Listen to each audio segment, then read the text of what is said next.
Você já teve a sensação de duvidar de tudo o que pensou ser real na sua vida? Talvez tenha a ver com religião, política, ou talvez alguém em quem você tinha total confiança tenha te decepcionado de uma forma brutal, fazendo você questionar o que ou quem mais é uma mentira em sua vida. Bem, isso aconteceu comigo, mas no meu caso, descobri que alguém muito próximo de mim, alguém que eu amava e admirava, acabou se revelando um verdadeiro monstro, destruindo completamente minha vida a ponto de me fazer desconfiar de tudo e de todos ao meu redor. Quando eu estava no segundo ano do ensino médio, meu pai começou algo que ele chamou de Projeto Alfa em nossa garagem, mas nunca entrou em detalhes sobre o que realmente era. Ele apenas disse que era um trabalho dele e que tudo o que acontecesse lá precisava permanecer em segredo. Ele até isolou as paredes da garagem, o que me fez pensar que o trabalho dele deveria ser algo bem estranho ou perigoso, mas não insisti. Achei que devia ser alguma coisa relacionada a conspirações, já que meu pai era muito fã disso e achei que esse fosse o rumo da coisa. Não podia julgá-lo por ser um pouco excêntrico. Eu mesmo tinha um grupo de amigos que eram uma mistura de pessoas excêntricas e com certos desvios, e eles frequentemente falavam de coisas nojentas que encontravam na internet. Eu costumava me afastar quando esse assunto surgia, porque não sou muito ativo na internet. Geralmente, eu só procurava resumos de partidas da NFL ou NBA, além de fofocar nas redes sociais como Twitter ou Facebook, mas nada além disso. Um dia, meu amigo Zack começou a falar sobre algo que eu nunca tinha ouvido antes, e desde então não consegui tirar isso da minha cabeça: a Dark Web. O que ele disse sobre isso era aterrorizante.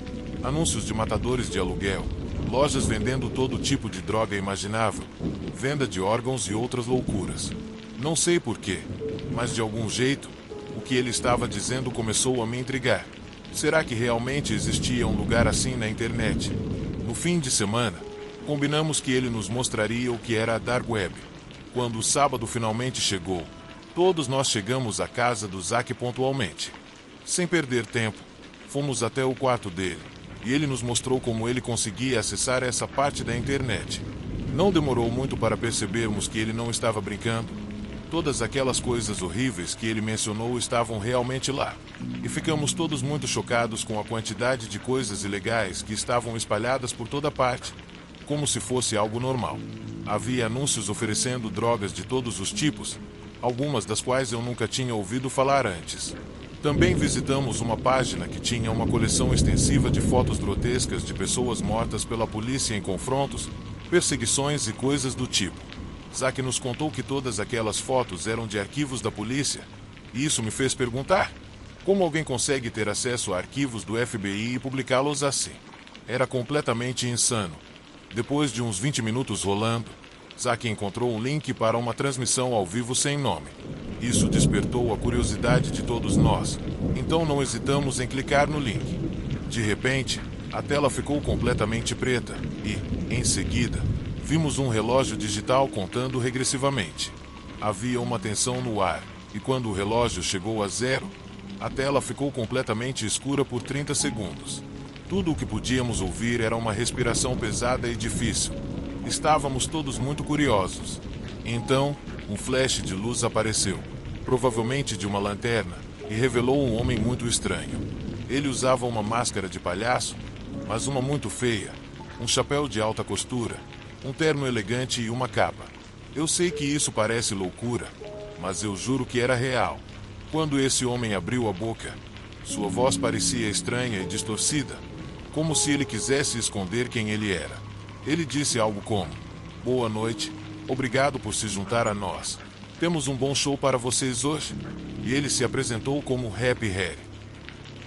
Ouvindo esse nome, achamos que ele estava fazendo algum tipo de truque de mágica ou humor, mas logo ele estava prestes a lançar um show de terror real.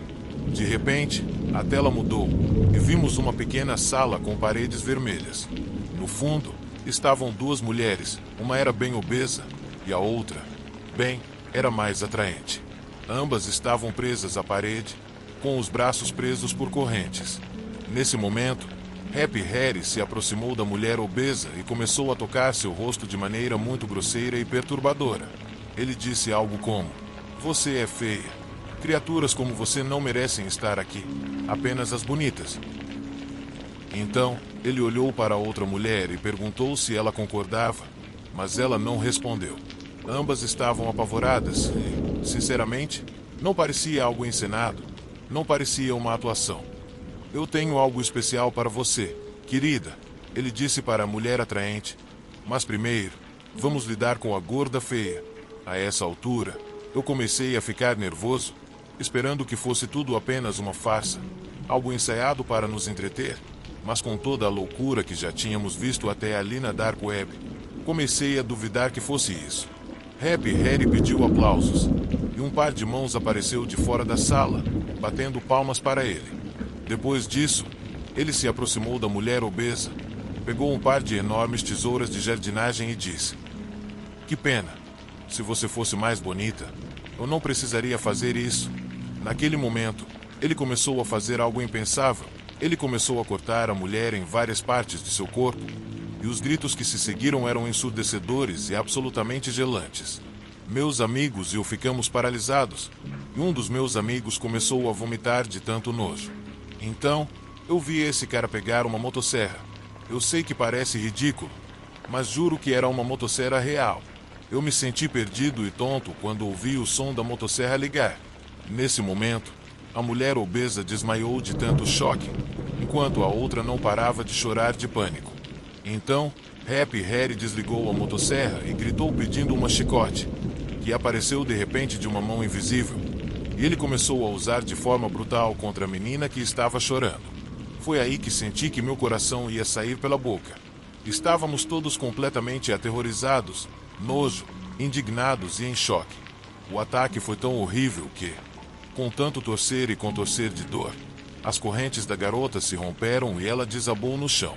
Agora era minha vez de vomitar, de tanto pânico e horror. O pior foi que aquela transmissão tinha mais de 6.000 pessoas assistindo, e a maioria dos comentários era horrível. Parecia que as pessoas estavam fascinadas com a atrocidade acontecendo na tela. Era nauseante. Naquele ponto, Edgar, outro amigo que estava lá, queria escrever um comentário insultando essas pessoas doentes e ameaçando chamar a polícia, mas Zack o impediu imediatamente, avisando-o para não sequer pensar em fazer isso, pois eles poderiam rastrear de onde a mensagem vinha e se vingar. Estávamos todos mais aterrorizados agora, e Edgar disse que chamaria a polícia mesmo assim, e todos concordamos. Então, Edgar pegou o celular e discou 911, mas, para nosso horror, a ligação foi direcionada para um número desconhecido, e de repente, uma voz distorcida exatamente igual à de Happy Harry falou conosco. "Se eu fosse você, não faria isso, Edgar." Nesse momento, todos congelamos. Como esse cara sabia o nome do meu amigo? Então, uma caixa de bate-papo apareceu no computador, e o nome completo dele e o endereço dele apareceram na tela, assim como o de Zack. Ficamos todos paralisados. Então, Happy Harry, agora em plena transmissão, se aproximou da câmera e disse: "Eu tenho todas as informações que preciso de você, valentão. Parece que vamos nos encontrar em breve." Depois, ele se virou para a mulher novamente, pegou a motosserra e a ligou de novo.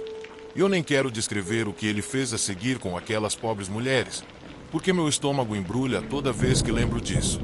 Mas algo que vai me assombrar para sempre. Enquanto isso, Edgar estava à beira de um colapso, porque, embora o nome de Zack também tenha aparecido, estava claro que a ameaça se dirigia a Edgar. Zack bateu a porta do computador com força, e eu me enfiei em um canto tremendo de medo. Imediatamente, nossos amigos começaram a ir embora, mas eu decidi ficar com Edgar e Zack, mesmo estando apavorado. Felizmente, nada aconteceu naquela noite, mas nenhum de nós conseguiu dormir. Nos dias seguintes, Edgar estava completamente desconectado. Parecia um fantasma. Não prestava atenção nas aulas e estava extremamente quieto na mesa do almoço, onde geralmente era o mais falante. Algumas semanas se passaram, e as coisas pareceram se acalmar. Edgar parecia mais normal. Mas um dia, ele desapareceu. E ninguém sabe o que aconteceu. Ele não voltou para casa. Ele sumiu, como se tivesse sido levado por uma força invisível.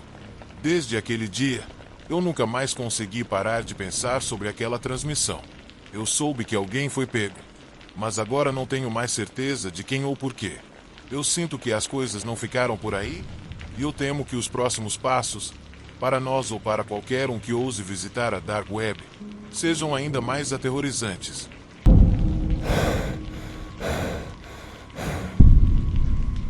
Ter um pouco de tempo livre na biblioteca era minha única fuga da confusão em casa. O novo namorado da minha mãe era um idiota. Ele estava sempre me criticando por tudo. Embora não houvesse agressões físicas ou algo tão extremo assim, ele tinha um jeito de falar com ela que me fazia pensar que ele não era bom para ela. Eu gostaria que ela tivesse coragem de enfrentá-lo, mas parecia que ela não conseguia viver sem um homem ao lado. Naquele dia, a biblioteca estava super tranquila. Todo mundo ali já me conhecia e me deixava à vontade. A conexão Wi-Fi estava ótima, porque eu podia fazer a lição de casa e navegar ao mesmo tempo. O que eu mais gosto dessa biblioteca da cidade é que, por não terem um grande orçamento, não tem muitas medidas de segurança na internet. Isso significa que eu podia acessar sites que em lugares maiores e mais modernos não conseguiria acessar. Foi lá que descobri que podia usar uma VPN que escondia o que eu estava fazendo, e isso me dava uma sensação de liberdade. Não que eu estivesse fazendo algo ilegal, mas eu gostava de explorar a Dark Web e havia coisas que eu preferia que ninguém soubesse que eu estava vendo. Eu procurava por invenções secretas, aquelas que o governo tentaria encobrir ou confiscar de nós.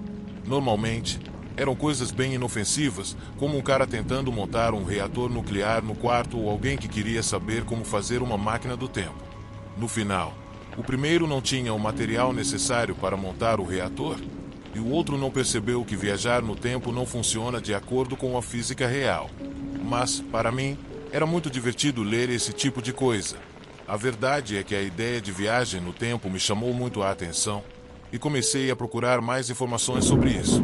Foi assim que encontrei um link estranho que me levou a uma página que não parecia com as típicas que você encontra na Deep Web. Percebi que a página tinha uma data estranha. Por algum motivo, a data estava 3 dias no futuro.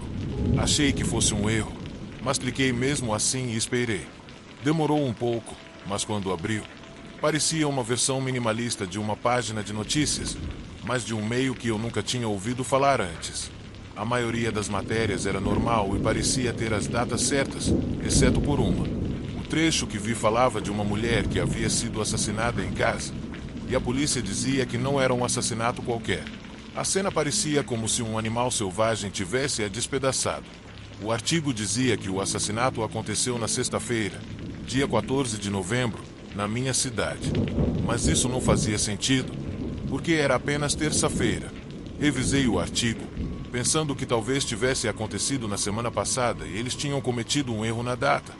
Mas eu não tinha ouvido nada sobre isso na cidade. Se algo tão raro tivesse acontecido, certamente eu teria ouvido falar. Teria sido um dos maiores assuntos do noticiário. Depois de ler de novo, comecei a suspeitar que talvez fosse uma piada, que fosse um desses sites que fazem brincadeiras com notícias falsas. Mas todos os outros artigos pareciam verdadeiros, e eu pude confirmar isso depois, nos portais regulares. Mas por que alguém iria inventar uma coisa dessas? Era um pouco macabro, e definitivamente tinha cara de uma dessas pegadinhas bizarras da internet. Olhei para o meu celular e vi que eu tinha menos de 1 hora antes da biblioteca fechar, então tinha que terminar a lição de matemática, porque não havia a menor chance de eu fazer isso em casa. Os dias passaram e eu acabei esquecendo tudo isso. Estava no meio das provas na escola e realmente não tinha tempo para pensar em mais nada. Na manhã de sábado, meu telefone tocou bem cedo. Era apenas 7 da manhã e eu não estava a fim de levantar. Estava realmente exausto. Então quem quer que estivesse me ligando ia ouvir um grito por estragar minha manhã preguiçosa. Com os olhos semicerrados, olhei para a tela do meu celular e percebi que era a Kylie, minha melhor amiga. Mas por que ela estaria me ligando tão cedo num sábado? Isso era um mistério. Oi. Resmunguei ao atender, ainda tentando espantar o resto do sono. Acorda. Man, você tem que ver isso. Lembra da história que você me contou uns dias atrás? Tentei lembrar, enquanto as lembranças do meu sonho ainda pesavam nos meus pensamentos. Que história você está falando, Kylie? A da mulher que foi assassinada aqui na cidade. A que você me contou que leu na Deep Web e dizia que um animal selvagem fez isso. Ah, sim, lembro disso. E o que tem? Aconteceu. Ela está morta, e tudo aconteceu exatamente como você disse. Naquele momento, o sonho sumiu completamente e eu me sentei na cama, completamente confuso e atordoado. Como assim ela está morta? Perguntei, cada vez mais desconfortável. Exatamente como você ouviu. Ela morava a 3 quadras de você e foi morta na noite passada, exatamente como o artigo dizia. E a polícia disse que a cena foi horrível, como se ela tivesse sido atacada por um animal selvagem, igual ao que você me contou. Mas você não contou isso para ninguém, né? Perguntei, de repente preocupado. Claro que não. Por quê? Kylie é filha de policial, e de repente me deu um estalo. Se a polícia descobrisse que eu soubesse disso antes de acontecer, poderiam me ver como suspeito. Kylie riu do outro lado da linha. Você não matou ela, né? Pelo amor de Deus, Kylie. Claro que não. Que tipo de pessoa você acha que eu sou? Era brincadeira. Relaxa. Depois disso, Kylie desligou e me disse que ia procurar mais notícias. Eu, por outro lado, fiquei na cama por um tempo, tentando processar o que acabará de ouvir. Então fui até o site do jornal local. E a principal matéria era sobre o assassinato. Mesmo sem ter o artigo da Deep Web, eu estava quase certo de que era a mesma coisa, palavra por palavra. Era sábado, e a biblioteca estava fechada, porque eu não trabalhava nos finais de semana. Não tinha mais nenhum lugar onde eu pudesse acessar a Deep Web, e além disso, não queria correr o risco de fazer isso de casa. Achei melhor ir bem cedo na segunda-feira, logo que a biblioteca abrisse. Teria 1 hora livre antes de ir para a escola. O domingo foi angustiante, e o dia parecia não passar. Eu não conseguia pensar em nada. Além daquilo, como poderia ter visto um artigo sobre um assassinato que aconteceria 3 dias depois? Isso me deixava arrepiado só de pensar. E talvez fosse melhor deixar esse assunto de lado. Na segunda-feira, pela manhã, eu mal podia esperar para ir à biblioteca. Cheguei. Para minha surpresa, Kylie também apareceu logo de manhã e se sentou ao meu lado enquanto eu me conectava à Deep Web. Quando abri o site de notícias que eu tinha encontrado dias antes, olhei para ela e perguntei: "Você tem certeza que quer ver isso?" "Ah, provavelmente não vai ser nada." Ela respondeu: "Qual a probabilidade de ter outra história sobre algo acontecendo no futuro?" Ela tinha um bom ponto, então cliquei no link. A mesma página se abriu. E a terceira matéria também falava sobre um assassinato, mas agora era um evento recente, que tinha acontecido alguns dias antes, o que significava que estava perdendo importância. Eu estava prestes a clicar para ver mais, quando de repente Kylie deu um suspiro, o que me fez virar para olhá-la. A data da matéria era na noite de quarta-feira, mas não a quarta passada, e sim a próxima. O título dizia: "Assassino em série ataca novamente." A vítima é a Kylie. Houve um longo e tenso silêncio do outro lado da linha. E então a chamada foi cortada. Naquele momento, fechei o computador e corri para a casa de Kylie. Quando cheguei, encontrei 2 carros de patrulha estacionados na frente, e ao entrar, vi o detetive Hawkins de costas, ajoelhado na porta do quarto de Kylie, com as mãos pressionadas contra a nuca, gritando o nome da filha. Corri até onde ele estava. Ao olhar para o que estava diante de mim, meu coração parou.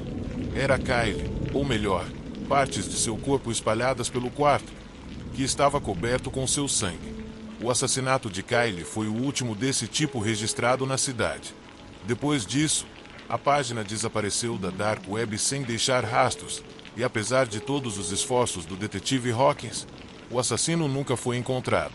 Já se passaram quase 8 anos desde esses acontecimentos e não há um único dia que passe sem que eu pense na minha amiga e me sinta terrivelmente culpado pelo que aconteceu com ela. Desde então, nunca mais voltei a navegar na Dark Web e recomendo que você também não faça isso.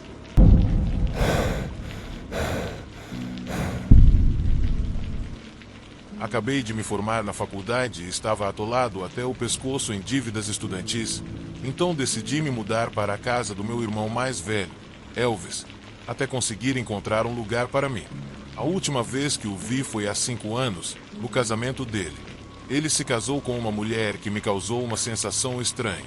O nome dela era Amália. Desde o primeiro momento em que a conheci, soube que ela era do tipo que só tirava das pessoas. mas na época não tive coragem de falar nada. Depois que ele casou, Elvis cortou quase todo o contato comigo e com a família. Tudo por causa da Amália. Só o vi novamente depois que eles se separaram, mas ele não era mais o mesmo. Parecia ter a alma dilacerada, em 1000 pedaços. A verdade é que não achava que ele fosse me aceitar morando com ele, mas ele aceitou. Eu esperava que isso nos ajudasse a nos reconectar, mas estava completamente errado. Depois de um mês morando lá, eu tinha visto ele no máximo 4 ou 5 vezes. Ele estava sempre preso no escritório, e quando saía, mal interagia comigo, como se eu fosse um estranho. Nem mesmo compartilhávamos as refeições. Eu sempre jantava sozinho na mesa, enquanto ele comia no quarto ou no escritório. Uma noite, enquanto eu estava na cozinha, ele desceu e me disse que precisava sair para resolver uns compromissos. Achei estranho, porque já era quase 11 horas da noite. Tentei perguntar para onde ele estava indo, mas ele disse que não tinha tempo para explicar. Me lembrou de não entrar no escritório e saiu rapidamente. No dia seguinte, percebi que o carro dele não estava na garagem, o que me fez pensar que talvez ele não tivesse voltado para casa na noite anterior. Tentei ligar para ele, mas ele não atendeu. Ouvi o celular dele tocando no escritório, o que significava que ele tinha esquecido o telefone lá. Eu queria entrar no escritório. Sabia que não deveria, já que ele me proibiu, mas a preocupação falou mais alto. Fui até a porta, girei a maçaneta e fiquei surpreso por ela estar aberta. A luz estava apagada e tudo estava escuro, mas a tela do computador dele estava brilhando. Me aproximei e vi que ele estava com uma página estranha do lado escuro da internet aberta. Era um site quase todo preto com vários ícones de armas, de cordas a explosivos. Achei aquilo bem estranho. Então vi que 4 armas estavam em destaque, um bastão com pregos, correntes com algemas, 2 facas e um maçarico. Havia um endereço no final e o preço de $600 em Bitcoin. Aquilo me deu um arrepio. O que estava acontecendo com meu irmão era realmente perturbador, mas, principalmente, estranho. Ele não era uma pessoa violenta, e até onde eu sabia, passava o tempo todo trabalhando. Rapidinho, tirei uma foto da tela com meu celular e corri para o carro. Se meu irmão estava envolvido em alguma coisa suspeita, eu precisava intervir. Com um pouco de determinação, fui até o endereço, que era um velho galpão na periferia da cidade. O lugar parecia deserto, exceto pelo carro do Elvis, escondido atrás de alguns latões de lixo. Imediatamente pensei que deveria ter chamado a polícia. Não era um lugar seguro, mas já era tarde demais. Eu tinha que entrar e descobrir o que estava acontecendo. Então, rastejei por um buraco na cerca de arame e encontrei uma entrada pequena que estava aberta. Entrei devagar, tentando não fazer barulho. Dentro do galpão, vi que estava dividido em várias salas escuras, cheias de velharias e gaiolas de metal. Tudo estava assustadoramente silencioso, exceto pelo som suave de correntes vindo do fundo. Segui o som até chegar a uma porta de metal grande. Respirei fundo, me preparei e entrei. Mas, assim que fiz isso, congelei completamente. Dentro daquele espaço, havia uma mulher algemada ao chão, metade do rosto queimado. Mesmo com o rosto destruído, a reconheci na hora. Era a Amália, a ex-esposa do Elvis. Ela estava tão assustada que não percebeu que eu estava ali. Mas a coisa mais aterrorizante foi o que estava bem na frente dela. Uma mesa cheia das armas bizarras que ela havia comprado no site da Dark Web. As facas, o bastão de beisebol com pregos. Um pouco mais à frente, o maçarico. Quando vi o rosto da Amália, soube imediatamente para o que ela usou aquilo. Naquele momento, o horror e o nojo tomaram conta de mim e fiquei paralisado. Que tipo de monstro era Elvis? De repente, ao perceber que eu estava ali, Amália começou a se mover desesperada, implorando por ajuda. Foi aí que percebi que ela estava sem 2 dedos, e isso me fez ferver de raiva. Não conseguia acreditar no que estava vendo. Não conseguia compreender o nível de maldade e sadismo que estava na cabeça do meu irmão. Eu simplesmente não conseguia reconhecê-lo. Quem era realmente Elvis? Peguei a chave que estava na mesa e corri até ela. Eu precisava libertá-la. Não podia deixá-la ali. Me abaixei e perguntei o que estava acontecendo, mas não entendi nada do que ela disse. No entanto, Ficou claro que meu irmão a havia torturado de maneiras horríveis. Enquanto eu a soltava, Amália fez um gesto para uma porta ao lado e eu assumi que era ali que Elvis estava. Eu precisava tirá-la dali antes que ele voltasse. Depois do que eu tinha acabado de ver, não ficaria surpreso se ele fizesse a mesma coisa comigo se me encontrasse naquele lugar. Minhas mãos estavam tremendo enquanto eu soltava as correntes e a ajudava a se levantar. Ela murmurou algo que não entendi, mas parecia estar com pressa. Então a conduzi para a saída o mais rápido possível. Mas então ouvi a porta se abrir atrás de nós. Elvis apareceu e correu em nossa direção. Eu tentava me convencer de que ele não faria nada comigo, mas depois do que Amália me contou sobre ele, eu estava bem certo de que ele não hesitaria em me machucar também. Então, sem pensar duas vezes, soltei Amália e corri até a mesa. Peguei o bastão de beisebol com pregos e dei um golpe no estômago dele. Minha intenção era só pará-lo, mas fiquei tão nervoso que acabei batendo mais forte do que queria e os pregos se cravaram completamente. Elvis caiu no chão. Me senti péssimo, como se tivesse matado meu próprio irmão. Mas estava feito e nós tínhamos que sair dali o mais rápido possível. Assim que saímos do galpão, liguei para o 911 e avisei sobre a situação, enfatizando que precisavam enviar uma ambulância rapidamente. Enquanto isso, fui até o hospital mais próximo e deixei Amália lá para receber ajuda. Quando a polícia chegou ao galpão, meu irmão já tinha sumido, mas eles o prenderam mais tarde naquela noite, quando ele tentava fugir da cidade. Ele foi levado imediatamente para a sala de emergência e, por sorte, não morreu, embora o ferimento que eu causei com o bastão fosse bem sério. Os médicos disseram que ele teve sorte de ter sido preso pela polícia e levado ao hospital, porque se tivesse demorado mais alguns minutos, ele não teria sobrevivido. Descobri que Amália pediu o divórcio porque conheceu um cara numa viagem que fez recentemente para a Alemanha e se apaixonou por ele. Isso enfureceu meu irmão, e em vez de simplesmente deixá-la ir, como qualquer pessoa normal faria, ele decidiu sequestrá-la e mantê-la prisioneira naquele lugar horrível, sujeitando-a a todo tipo de tratamento desumano. A Dark Web foi o que deu a ele tudo o que ele precisava para realizar o seu plano macabro. Fiquei completamente enojado ao saber o que aconteceu e meus pais ficaram devastados. Ninguém esperava algo tão horrível do Elvis. Meu irmão foi condenado a 22 anos de prisão. Nesses 5 anos desde que ele foi preso, eu não tive coragem de ir visitá-lo e não sei se algum dia terei. Depois de saber tudo o que aconteceu, não o considero mais meu irmão.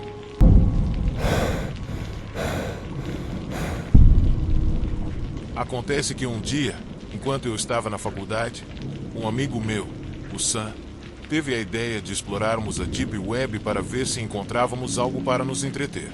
Até aquele momento, eu não sabia nada sobre aquilo. Eu só tinha ouvido falar algumas vezes, mas nunca tinha acessado a Deep Web. Sinceramente, não fazia ideia de que essa busca aparentemente inofensiva se transformaria em algo muito mais complicado do que eu imaginava.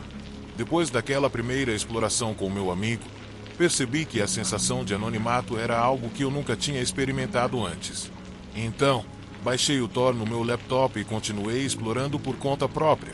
Comecei com coisas simples, procurando fóruns comuns, coisas sobre o paranormal, teorias da conspiração e afins. Mas, com o tempo, um comentário me chamou a atenção.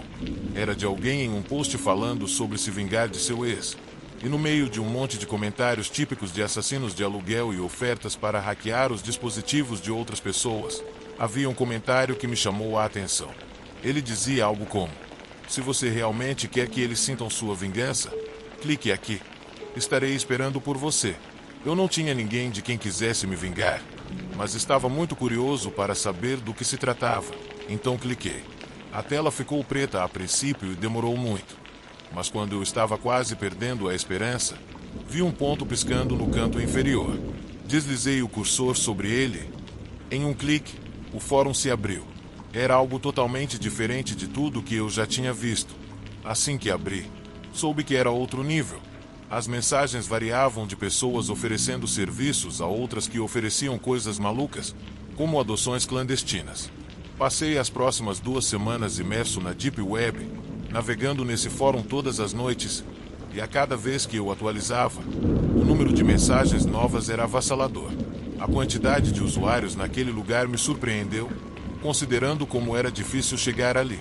Logo comecei a interagir nos comentários, postando respostas absurdas que só buscavam me fazer rir, mas à medida que me sentia mais anônimo, fiquei mais ousado, até respondendo a alguns posts que me davam arrepios. Foi aí que vi um post de um assassino de aluguel procurando trabalho na minha região. Sem pensar duas vezes, mandei uma mensagem. Eu precisava verificar se ele era real, então inventei uma história sobre o vizinho da rua de casa e algumas fofocas que ele estava espalhando sobre mim, dizendo que precisava de ajuda para tirá-lo do caminho. Sim, completo underline, underline, underline. Agora eu sei disso. Demorou um pouco para o cara responder, mas quando ele respondeu, ao invés de uma mensagem típica, um bloco de notas abriu no meu computador. De alguma forma, ele havia assumido o controle do meu PC e começou a digitar em um programa que parecia completamente diferente. Eu congelei. Isso deveria ser uma forma de verificar se era autêntico, mas o fato de ele poder acessar meu computador me assustou tanto que eu desliguei a tela. No entanto, ela voltou a ligar, mostrando uma mensagem direta no bloco de notas. Você ainda quer que eu resolva seu problema? Minha taxa é de $4.000 para o primeiro. Depois cobro de acordo com a situação. Fiquei ali, boquiaberto, olhando para a tela quando uma nova mensagem apareceu e me gelou o sangue. Posso estar aí na sua casa em 1 hora. Estou a poucos quarteirões de distância. Esperei. Como ele sabia onde eu morava? Apressei-me em digitar que queria sair dessa situação, que preferia resolver de outra forma. Mas ele ignorou meus pedidos com um simples, nos vemos em breve. Foi como se eu tivesse levado um balde de água fria. Impulsivamente, pulei para o interruptor de luz, deixando o quarto no escuro. Então, fui até a janela e abri as cortinas um pouco, olhando para a rua iluminada apenas pela lua. Quase não respirei de medo de fazer barulho. E depois do que pareceu uma eternidade, vi um carro velho e escuro deslizando pela minha rua. Morar em uma rua sem saída significava que quase ninguém passava sem motivo. Então o carro se moveu silenciosamente e parou bem na calçada, do outro lado da rua, a no máximo 3 casas de distância. Havia uma luz acesa no quarto dos fundos da casa do meu vizinho, e pensei que alguém estivesse indo lá para pegar uma bebida. Mas não pensei no fato de que agora estava no meio dessa loucura. Eu tinha mencionado ao assassino de aluguel que os vizinhos moravam na rua de frente, mas nunca pensei nos 2 adolescentes que estavam lá, nem nos pais deles, que eram pessoas muito legais. Meu Deus, o que eu fiz? Justo quando eu estava imerso em meus pensamentos, a porta do velho sedã preto se abriu, e um cara saiu vestido com um macacão marrom escuro. Meu coração deu um salto na garganta. Naquele instante, vi ele virar a cabeça em direção à minha janela e me encarar por um momento antes de seguir em direção à casa do vizinho. Fiquei boquiaberto enquanto ele entrava, e naquele momento a luz do quarto dos fundos se apagou, seguida pela luz da escada, que se acendeu brevemente. Então, quando o homem misterioso saiu da casa, acenderam a luz do quarto de trás e depois a luz do quarto principal. Eu podia ver a sombra se movendo em pânico, enquanto as luzes piscavam por toda a casa.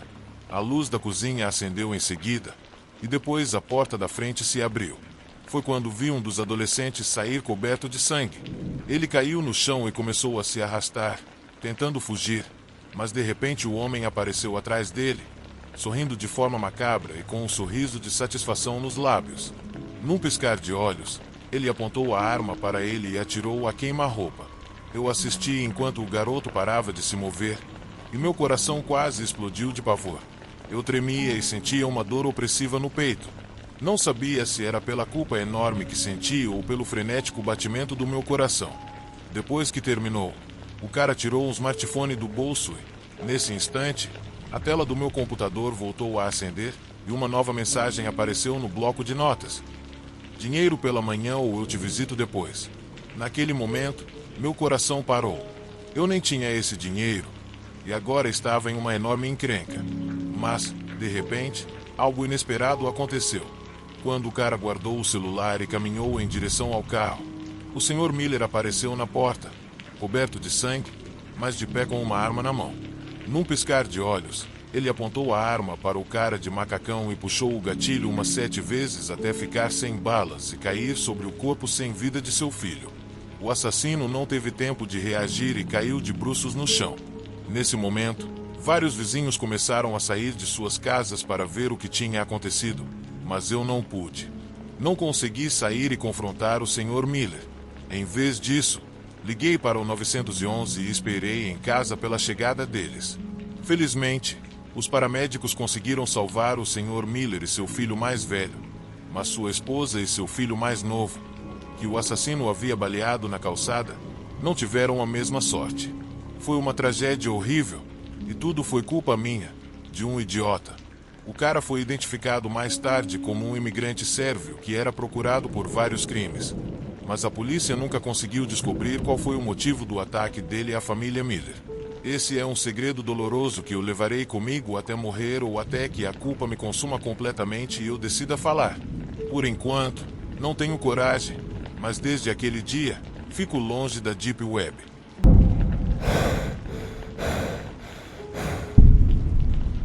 Eu me senti muito confortável navegando na Deep Web até que, por causa disso, minha vida foi para o inferno. Essa é a história que mudou minha vida e me destruiu completamente. Tudo começou quando decidi baixar o Tor Browser e fazer umas explorações. Naquela época, eu era um idiota adolescente e estava com meu amigo. Então você pode imaginar o quão imprudentes estávamos. Ficamos acordados a noite toda. Nas primeiras horas da manhã, começamos a assistir a vídeos no YouTube sobre experiências assustadoras da Dark Web. Nunca, nos meus piores sonhos, eu teria imaginado que isso nos levaria a uma experiência arrepiante que nunca esqueceríamos. Isso é assustador, disse Daniel enquanto assistíamos a um vídeo onde a pessoa falava sobre ver uma decapitação ao vivo na Dark Web. E claro, isso deu uma ideia para ele. O que você acha de tentarmos nós mesmos? Ele perguntou. E eu, sendo o completo idiota que era, decidi que era uma ótima ideia. Foi uma péssima decisão, eu sei, mas na hora eu estava muito empolgado. Então, sem pensar muito, eu baixei o Tor no meu PC. Num piscar de olhos, estava pronto. Fui procurar sites obscuros, mas não encontrei nada muito assustador. Semanas se passaram e eu continuei procurando, mas só encontrei imagens sangrentas e coisas estranhas. Nada comparado às histórias que tínhamos ouvido. Confesso que estava me sentindo cada vez mais confiante. Naquela noite em particular, eu estava em uma festa do pijama com Daniel. Lembro que decidimos investigar fóruns de chat na Dark Web. Foi então que encontramos um site de chat online que achamos interessante. Legal, né? Eu disse, mas devo admitir, foi um grande erro. Daniel já tinha uma sensação ruim antes de clicarmos, e agora eu entendo, mas eu estava tão empolgado com a aventura que convenci ele a entrar naquele fórum. Vai ser seguro, eu disse, o que poderia dar errado. Cliquei sem perder tempo e logo fui bombardeado por um monte de anúncios pop-up. Meu computador, que já era antigo, começou a ficar lento. Pensei que não poderia ser tão ruim, afinal, eram apenas anúncios bobos. Depois de conseguir fechá-los, encontrei uma página que dizia: "Bem-vindo ao Free Chat. Clique em iniciar quando estiver pronto." Esperei um bom tempo até que o primeiro usuário apareceu, Darkman666. A câmera de Daniel ligou, mas a dele ainda estava desligada. Então decidimos sair daquela conversa. Encontramos vários outros usuários, mas muitas vezes eles apareciam apenas como telas em branco. Na nossa segunda interação com Darkman666, nos encontramos em uma sala vazia. A câmera dele realmente estava ligada agora, mas não havia ninguém lá. De repente, uma mensagem apareceu na caixa de chat. Darkman666 está digitando. O que eu devo dizer a ele? Perguntei a Daniel, mas ele parecia nervoso, como se não tivesse vontade de responder. Olá, eu digitei, como se ele estivesse me chamando de Alex, na esperança de que não houvesse resposta.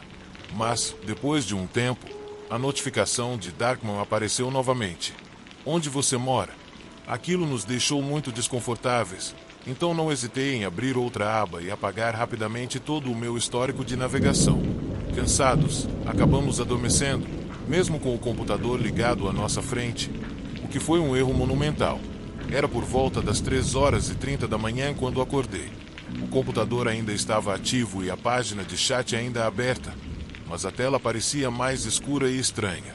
Imediatamente, acordei Daniel e ficamos completamente paralisados de medo. Ao me aproximar da tela, disse: "Olha, estamos conversando com o Darkman." Mas algo não estava certo.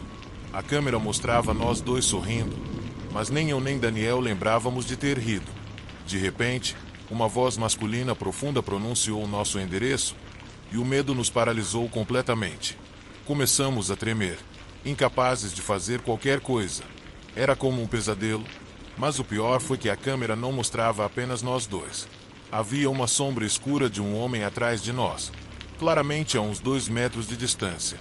Viramos imediatamente, mas não vimos ninguém. O quarto estava escuro, mas não podíamos ver ninguém atrás de nós. No entanto, essa figura era visível na tela.